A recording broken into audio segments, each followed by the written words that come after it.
চলুন এবার একটু বাসন্তের দিকে নজর রাখি, কারণ বাসন্তীতে সিভিকের দৌরাত্ম্য, সেখানে যে খবর সামনে আসছে যে প্রেমের প্রস্তাব প্রত্যাখ্যান করায় নার্সকে কোপানোর অভিযোগ সিভিকের বিরুদ্ধে, আর যা নিয়ে জোর শোরগোল বাসন্তীতে। আমার সাথে সমস্যা হতো, আমার সাথে তো কথা বলতে পারতো, যে ডিরেক্ট কথা বলতে পারতো, সমস্যা কি সমস্যা আমি শুনতাম কিছু, ডিরেক্ট আমাকে পুরো মার্ডার করবে, এটা তো ঠিক নয়। হ্যাঁ, আমি সত্যি ওর ফাঁসির দাবি চাই।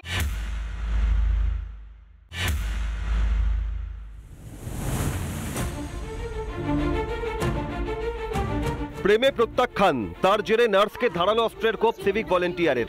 বাসন্তী রামঝাড়ায় শোরগোল, অভিযুক্ত সিভিক বিশ্বজিৎ খাঁ বাসন্তী থানায় কর্মরত। নার্সের পরিবারের অভিযোগ, বেশ কয়েক বছর আগে প্রেমের প্রস্তাব দিয়েছিল বিশ্বজিৎ, কিন্তু মেনে নেননি পেশায় নার্স সুস্মিতা মণ্ডল। তারপরও জ্বালাতন করত সে। এদিন বাড়ি ফেরার পথে আচমকা হামলা চালায় বলে অভিযোগ। দিদিকে বাঁচাতে গিয়ে আক্রান্ত হয় সুস্মিতার ভাইও।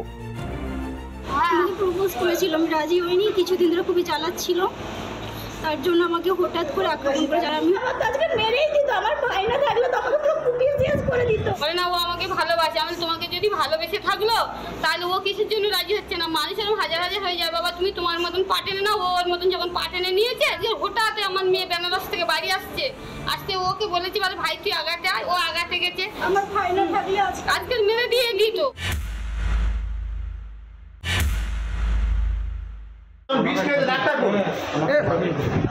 তুমি কোন থানার সিভিক? বাসন্তী থানার সিভিক। হ্যাঁ। কতদিন আগে প্রপোজ করেছিল? 6 মাস আগে। রাজি না হওয়ার কারণে কি কম মারলে? তাহলে তাকে অ্যাকসেপ্ট করতে হবে। কি এমন ভালোবাসা ছিল? কোনো ভালোবাসার গল্প ছিল না। ওনার কি ভালোবাসার প্রমাণ আছে নিয়ে আসতে বলবেন। আমি বলছি তো ওনাকে কি প্রমাণ আছে, আমি এই অবস্থায় থানায় যাবো।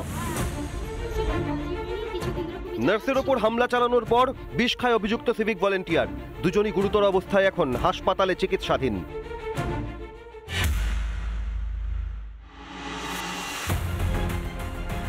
এর আগেও বারবার এ রাজ্যে সিভিকের দৌরাত্ম্যের খবর সামনে এসেছে।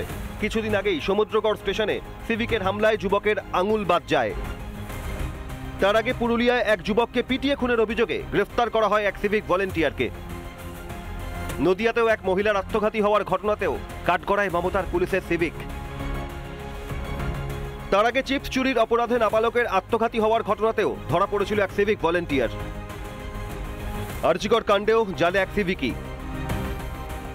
তোলাবাজি থেকে মারধর, এই সিভিকদের বিরুদ্ধে ভুরি ভুরি অভিযোগ।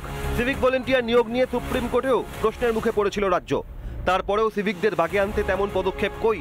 তবে কি সিভিক দৌরাত্ম্য চলতে দেওয়ার পেছনে স্বার্থ আছে মমতার? রিপাবলিক বাংলা। নানা ধরনের কন্টেন্ট দেখার জন্য লাইক করুন, শেয়ার করুন আমাদের ফেসবুক পেজ, সাবস্ক্রাইব করুন আমাদের ইউটিউব চ্যানেল। পাশাপাশি অন্যান্য ব্রেকিং নিউজের জন্য অবশ্যই চোখ রাখুন রিপাবলিক বাংলায়।